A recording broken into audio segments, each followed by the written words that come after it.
காத்துல வந்து பாக்கணும் எப்படி இருக்கு, அது கெட்டு இருக்கா நல்லா இருக்கான்னு நீங்க பாக்கணும் இல்லைங்களா? நீங்க காசெல்லாம் கொடுக்காதீங்க, காசெல்லாம் யாரும் வாங்காதீங்க. எதுக்கு காசு தரீங்க?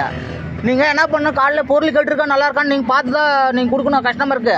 உங்க பாட்டு நீங்க எடுத்து கொடுத்தா எப்படி அது கணக்காகும்? சரி பகல சிறப்பு போச்சு, இப்போ நைட் ஆச்சுன்னா என்ன ஆகும்? நைட்ல போட்டு கொடுத்தா அப்படியே சாப்பிட்டு தானே போவாங்க. பாரு அந்த பழைய பானை எடுத்து ஊத்துட்டு புதுசா தண்ணி ஊற்றி மிக்ஸ் பண்ணி வைக்கிறாரு. நாங்க வந்த உடனே கடையில காலி பண்ணிட்டு எடுத்து காலி பண்றாரு. அந்த பூச்சி இருக்கிறதெல்லாம் எடுத்து பேக் பண்ணிட்டு இருக்காரு. சார் என் பேர் கங்கான்ட்டு, எங்கள் வில்லேஜ் பீலாலம் வில்லேஜ். நாங்கள் சூளையர் வந்தோம் ரவுண்டான கிட்ட. இது பானிபூரி சாப்பிட வந்தோம். அங்கே வந்து பானிபூரி 4 பேருக்கு போட சொல்லலாம். போட்டு கொடுத்தாங்க.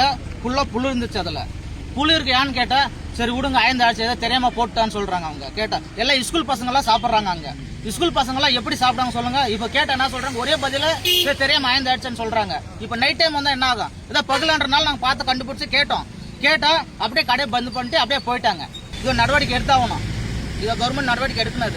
எடுத்து அப்போதான் இதெல்லாம் கண்ட்ரோல் ஆகும். ஸ்கூல் பசங்களாம் சாப்பிட்றாங்க சாருங்க, அவங்களுக்கெல்லாம் எப்படி சாப்பிட்ற தோல்பாங்கலாம் அதெல்லாம் தெரியணும். அது வந்து நடவடிக்கை எடுக்கணும் கவர்மெண்ட்.